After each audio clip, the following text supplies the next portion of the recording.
안녕하십니까, 실버왕 패트릭입니다. 현재 인구 절벽에 대한 문제는 어느 국가도 아직 제대로 겪어보지 못했다는 점이죠. 더 큰 문제는 우리나라는 가장 젊은 나라에서 가장 늙은 나라로 어느 나라보다 빠르게 가고 있는데, 일본을 봤다고 해도 우리가 일본보다 더 고령화 속도가 더 빠르며 그것은 공포로 다가오기 충분합니다. 우리나라는 그동안 인구도 가구도 증가하는 규모의 경제 패러다임 속에 살아왔거든요. 연금 제도를 비롯해 국가의 모든 제도와 정책이 인구 증가에 맞춰 설계되어 왔거든요. 국민연금이 논란이 된 이유도 젊은 세대가 노인 세대 부양을 절반 정도 책임지도록 설계됐기 때문이죠. 인구 절벽의 현재와 맞지 않는 인구 증가 시대의 제도라고 볼 수 있죠. 그렇다면 우리는 인구 감소를 막을 수 있을까요? 2040년 세계에서 가장 늙은 나라가 대한민국이고, 2060년엔 인구 절반이 60세 노인으로 채워집니다. 아이는 없고 노인만 늘어나는 상황은 인구 급감으로 이어집니다. 20년 뒤 대한민국 인구는 165만 명이 줄어들 것으로 예상돼요. 내국인만 놓고 본다면 20년 동안 210만 명이 줄어드는 거죠. 충청남도 전체 인구가 사라지는 셈인데, 생산 연령 인구가 가장 많이 줄어든다는 게 더 큰 문제죠. 20년 동안 900만 명 이상이 사라집니다. 2022년 기준 4명 중 3명이 생산 연령이었다면, 2040년이 넘어가면 전체 인구 중 절반만이 생산 활동을 한다는 말이죠. 이 말은 생산 가능 인구보다 고령 인구가 많아진다는 겁니다. 2045년 우리나라의 미래가 그려지지 않나요? 인구 감소는 막을 수 없어요. 현재 인구가 한 세대 전에 이미 정해진 것처럼 30년 뒤 인구 역시 정해진 미래 합계 출산율 0.8이 주는 시사점은 다음 세대 인구가 심각하게 감소한다는 사실이기 때문이죠. 보통 기업들의 고민은 자기들의 물건이 10년 뒤에도 팔릴까가 가장 최대의 고민이에요. 이 말을 지금 인구 데이터 수치로 본다면 내수시장이 무너진다는 거고, 인구 감소는 필연적으로 축소 지향 사회를 불러옵니다. 당연히 그러면 내수시장이 위축되죠. 지금의 일본처럼 말이죠. 당연히 규모가 우리보다 크지만 물가가 오르지 않는 걸 생각해보면 일본의 지금의 소비가 왜 그런지 짐작을 해볼 수 있고, 앞으로 우리나라의 소비 행태도 마찬가지라는 겁니다. 자, 그러면 우리는 넉넉고 인구 감소 시대가 이미 확정된 미래니 걱정만 해야 할까요? 아니죠. 우리는 저출산과 고령화가 만들어낸 사회를 예측하고 준비하는 게 필요합니다. 이런 정해진 미래 속에서 몇 가지 중 하나의 단서는 고령화 시대가 확 실시되며, 그게 암울한 미래임은 맞지만 재밌는 건 인간은 적응의 동물이며 항상 어떤 문화가 고착화되는 과정 속에 확장되는 산업이 항상 있었다는 겁니다. 그중 대표적인 것 중 하나가 실버 산업, 즉 시니어 산업입니다. 다가올 미래 아이템을 몇 가지 설명하기 전에 그 펼쳐질 미래에 대한 근거를 우리가 통계나 현상으로 확인해 봐야 했기에 지금의 벌어진 현상과 데이터를 가지고 설명을 드렸고, 그걸 바탕으로 저 역시 그 시장에 뛰어들었거든요. 여러분들에게 대표적 실버 산업 아이템 몇 개를 소개해 드리도록 하겠습니다.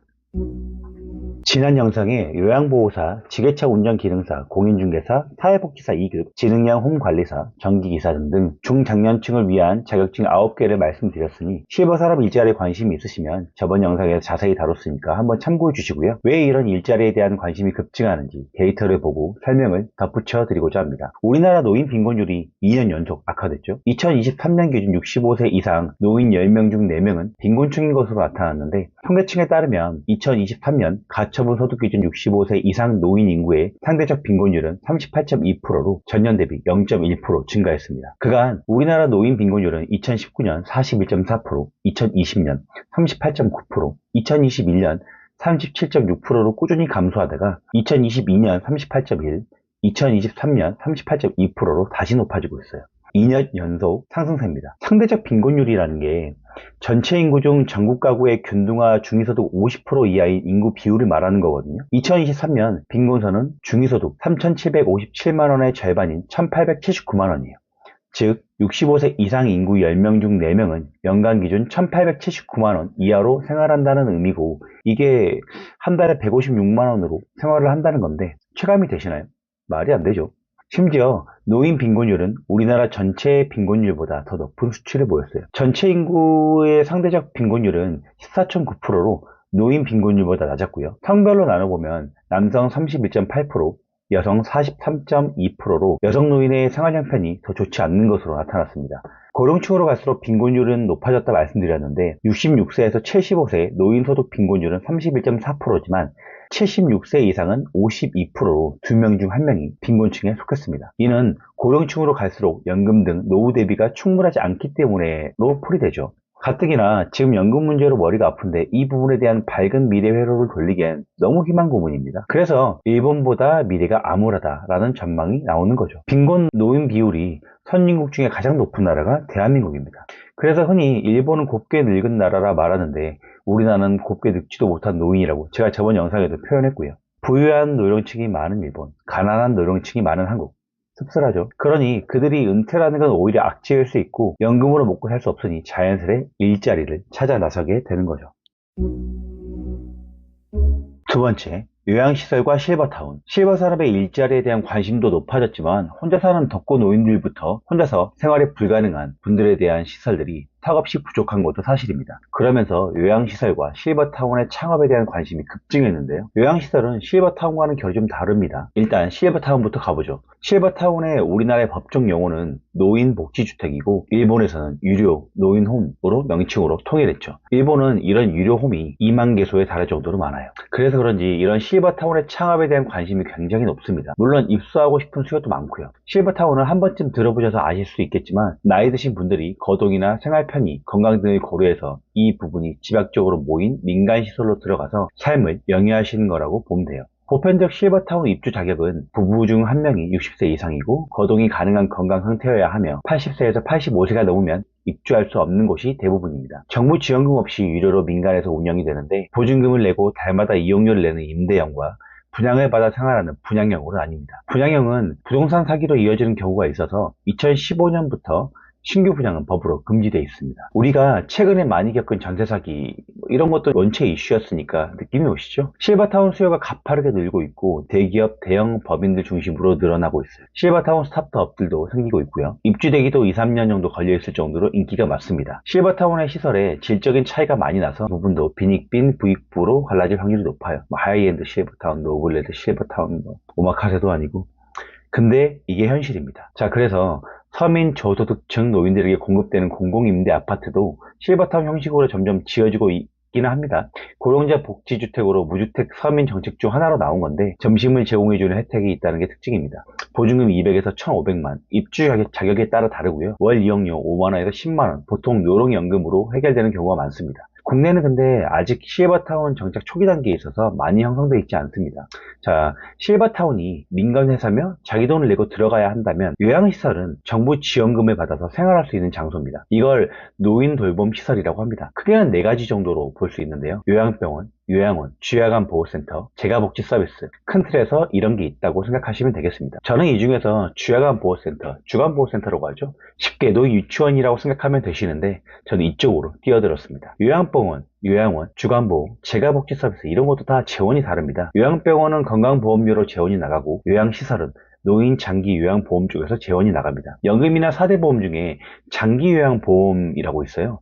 08년도에 생기면서 이 제도를 활용하면서 주간보호센터나 요양원이 생겼거든요. 공적자금을 이용하는 곳이니 치매나 몸을 혼자서 잘 움직이지 못하시는 분들에게 지원하는 제도입니다. 그런 노인분들을 국가가 판단을 하고 그건 건강보험공단에 신청하는 분들 중에 장기요양 등급을 받으시는 분들만 지원을 받을 수 있습니다. 급수는 1급에서 6급까지고요. 보통 3급에서 5급 정도가 어르신들이 주간보호센터를 많이 이용하고요. 내는 돈의 85%는 공적자금이며 15%는 본인 부담률입니다. 생활 수준에 따라서 6%에서 9%만 내는 경우도 있습니다. 아예 안 내는 경우도 있고요. 거기서 때가 별도입니다. 1, 2등급 분들은 보통 요양병원에 많이 가시죠. 이걸 보시는 65세 이상 분들이 계시면 소득과 상관없이 내가 그 등급을 받을 수 있는지 확인해 보세요. 1577-1000번으로 국민건강보험 이쪽으로 전화하셔서 문의하시면 방법을 알려주실 겁니다. 2024년 기준 노인복지시설 수는 93,560개소로 전년 대비 3.7% 증가했습니다. 그중 방문요양 서비스, 방문 목욕 서비스, 주야간 보호 서비스 등 재가 노인복지시설은 지난해 15,896개소이며 전년 대비 2,624개소로 19.8% 증가했습니다. 이건 서비스마다 자가 임차가 가능하고 안 하고의 차이가 있으니까 그건 또 따로 다루도록 하겠습니다. 세 번째, 실버테크. 세 번째는 실버타운이나 요양시설의 IT를 접목하는 내용들입니다. 실버테크는 고령층의 삶의 질을 높이기 위해 IT 기술을 접목한 산업으로 특히 요양 돌봄 서비스의 디지털 전환이 핵심 영역으로 부상하고 있어요. 그 중에서도 노인 건강 상태를 실시간으로 파악하고 가족이나 요양시설, 의료기관이 정보를 공유할 수 있는 건강관리 플랫폼이 이 대표적인 비즈니스 모델이에요. 가장 주목받는 사례 중 하나가 아리아케어입니다. 아리아케어는 자체 플랫폼을 통해서 노인의 건강 데이터, 수집하고 이를 보호자와 요양시설 종사자가 동시에 열람할 수 있게 해줍니다. 여기에 AI 기반의 상태 예측 시스템까지 더해 건강 이상 징후가 감지되면 빠르게 대처할 수 있도록 설계되어 있습니다. 아리아 케어는 패밀리 케어라는 플랫폼을 통해 가족이 직접 모바일로 부모님의 상태를 확인할 수 있게 하여 불안감을 줄이는 동시에 요양기관의 신뢰도를 높이고 있습니다. 카카오 엔터프라이즈도 이 시장에 뛰어들었습니다. 카카오 아이케어를 통해 노인의 말벗이 되어주는 카카오 AI 스피커와 연계된 건강관리 시스템을 제공하고 있으며 이를 통해 정서적 안정과 건강 정보 확인을 동시에 지원해요. 카카오의 강점인 음성인식 기술과 챗봇 기술이 결합되어 있어 노인이 기기 사용에 익숙하지 않아도 대화용으로 일정을 관리하거나 건강 정보를 확인할 수 있습니다. 그 외에 국내에서도 케어네이션, 한국시니어연구소 등이 활발히 참여 중입니다. 투자 유치도 활발하죠. 현재 23년 이후 한국시니어연구소가 123억 원, 케네이션 235억 원, 케어링은 350원 유치를 했습니다. 투자자들이 실버테크에 주목하는 이유가 한국이 2025년 65세 이상 인구가 전체 인구의 20%를 초과하면서 초고령 사회 진입이 확정됐고 작년 2024년 우리나라 65세 이상 고령 인구는 993만 8천 명으로 전체의 19.2%를 차지했습니다. 장기적 수요 보장이 되는 산업이라는 데서 메리트를 느끼고 있는 거죠. 그리고 B2G, B2B 확장성입니다. 단순 소비자 대상 서비스가 아니라 요양원, 지자체, 보험사와의 협업이 가능한 구조라서 폭넓은 산업으로 주목받고 있어요. 정부의 정책과 연계된 성장성이 큰 만큼 실버테크 IT 부분을 가져와 봤습니다. 이 스타트업들 중에서도 주식 상장으로 떡상하는 애들도 앞으로 생기겠죠? 네 번째, 이동식 슈퍼마켓. 이건 일본의 예시를 들면 편할 것 같은데 가까운 일본에서 흔히 있고 굉장히 활발한 시장 중에 하나입니다. 일주일에 2번 이동식 슈퍼마켓이 지정된 장소에 오거든요. 일본의 도시 도쿄도 이티바시구, 다카시마 다이라, 그리고 도쿄도 이타치구, 시 호키마 도시가 그 예로 들 수 있겠는데 도쿄 외곽에 베드타운 기능을 하는 신도시로 만들어진 이티바시구, 다카시마 다이라는 고도 성장 시기에 대규모로 조성된 공동주택 단지고요. 1972년에 만들어진 신도시인데 당시 만세대 3만 명이 입주를 했었죠. 50년이 지난 현재 리모델링도 재건축도 하지 않는 주택단지가 늘면서 도시의 쇠락화와 고령화 문제에 직면하고 있습니다. 고령화가 되고 생산인구가 떠나면서 인근의 상업시설이 급격한 쇠락을 겪은 거죠. 50년 전 초기 당시에 20, 30대가 지금은 7, 80대 노인들이 된 거거든요. 공동주택이나 일반 주택에 살던 자녀들은 전부 이사를 갔고 나이 든 사람들만 남은 거죠. 그러면서 거동이 어려운 노인들만 남고 주변 건물의 세 곳 중 한 곳이 문을 닫고 유럽 도시로 전락한 과정에 쇼핑 난민이 늘어나면서부터 이 이동식 슈퍼마켓의 니즈가 생기기 시작했습니다. 쇼핑 난민이라는 건 인근의 식료품이나 상점, 쇼핑센터가 문을 닫아서 거동, 교통이 불편해 쇼핑에 어려움을 겪고 있는 사람들을 일컫는 말이에요. 오전 9시에 트럭이 대형마트로 가서 각종 물품들이 차곡차곡 트럭 안에 싣는데 식료품부터 손난로, 야채, 과일에 이르기까지 종류별로 1,500개의 품목이 물건에 실려 있습니다. 마치 작은 마트가 움직이는 것과 같죠. 그리고 공동주택을 순회하는데 이동식 슈퍼마켓을 찾는 주민들이 약 50명에서 60명 정도 된다고 합니다. 일주일에 2번 정도 방문을 하고요. 그날에 맞춰 장을 보러 나오는데 우리나라 역시 지방 소멸과 빠른 인구 감소, 급속한 노령화, 그리고 젊음이 사라진 도시들의 무조건 들어올 아이템 중 하나일 거라 생각합니다. 이제 보니 느낌이 약간 어릴 적 5일장, 4일장 이런 느낌이 나기도 하네요. 다섯 번째, 건강유지관리, 건강보조식품, 건강 컨텐츠, 피부미용입니다. 연금만으로 의존할 수 없고 전 세계적으로 가장 높은 빈곤율을 그리고 빠른 고령화, 앞으로가 고령화가 될 그리고 고령화인 사람들이 각자만의 방식으로 건강, 젊음을 유지하는 니즈가 높을 것으로 보입니다. 첨단 보조기구들, 3D 프린팅 몸속의 장기 대체제, 건강식품, 피부유지, 젊음유지 그러면서 앞으로의 10년, 20년 더 늙기 전에 미리 몸을 챙기는 운동으로 근력 강화 그리고 치매 관련 뇌강화에 관심이 높을 것으로 예상이 됩니다. 그래서 일본에는 이런 건강보조식품이나 노년층을 위한 필수품만 파는 편의점도 따로 생겼죠. 그러면 장년층, 노년층이 소비력이 있는 거냐? 우리나라 노인들이? 라고 생각하실 수 있는데 제가 돈 없는 노인 국가라고 우리나라를 설명했지만 아이러니하게 더 재밌는 건 우리가 고령화라 부르는 그들이 대한민국의 전체 자산 중 절반 가까이를 가지고 있는 것도 역시 사실입니다. 대한민국 2021년 기준 60세 이상 인구가 1250만 명이거든요. 이들이 3천조 원을 지고 있습니다. 국내 순 전체 자산의 40%를 60세 이상의 가구가 가지고 있는 셈이죠. 일본을 보죠. 일본도 인구 감소에 의한 소비 부진을 고령층 소비가 메꿨어요. 이게 좋은 말이 아닌 게, 이 말은 결국 일본의 젊은 층은 돈 벌기 어렵고 금융자산도 없다는 말과 같습니다. 흔히 치고 빠지는 데 성공했다고 하는 건데, 치고 빠지는 데 성공한 고령층이 부의 자산을 거의 가지고 있는 거예요. 금융자산의 70%를 60대 이상 고령자들이 일본은 다 가지고 있습니다. 주식 투자도 80% 이상이 60대 이상이 하고요. 젊은이들이 주식 투자를 그만큼 안 한다는 거예요. 근데 이걸 나쁘게만 볼 수 없는 건, 어느 나라나 젊은 시절 자산을 축적해서 나이가 들면 금융자산이나 재산이 상대적으로 젊은 사람보다 많은 건 너무 당연한 얘기긴 하죠. 자, 아무튼 한국도 경제 소비를 갖춘 6070 세대가 급증하면서 이미 주택부터 태크까지 실버 시장에 돈이 몰리고 있습니다. 은퇴한 베이비 부모들부터 그들이 가진 자산을 100세 넘게 사는 동안 소비할 것이기에 한국의 소비 트렌드 중 하나를 이끌겠죠. 첨단기구 보조들, 건강식품, 피부관리, 나이에 맞는 화장부터 다양한 엔터테인먼트까지, 누가 아프게 늙고 싶고 누가 빠르게 늙고 싶겠습니까? 그것에 대한 소비시장은 엄청 커질 것으로 기대합니다. 근데 우리나라는 일본과 다르게 가계부채가 제일 많고 재산은 다 부동산에 몰빵되어 있고 대체 뭘 어쩌...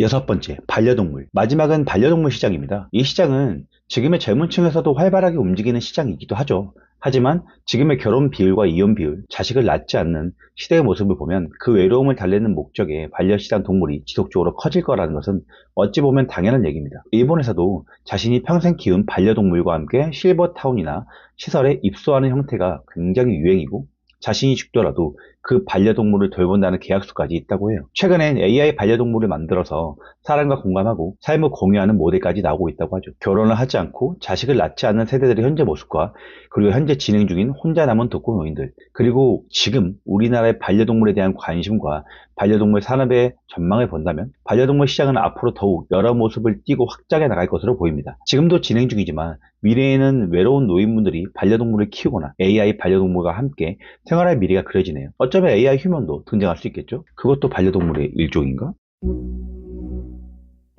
자, 여기까지 한국 고령화사의 전망과 아이템을 말씀드렸는데, 제가 흔히 친구들에게 장난식으로 우리가 50년만 안 죽고 버틴다면 죽음도 선택이 될 수 있다고 10년 전부터 장난식으로 말해왔었습니다. 우리는 언젠가 죽음이라는 질병 속에서 완치되는 방법을 찾을 것입니다. 지금의 과학, 의학 발전 속도를 보면 어쩌면 불로장생도 영원한 젊음도 꿈은 아니겠죠. 그러면 우리가 자식을 낳아야 할 이유가 그때도 있을까요?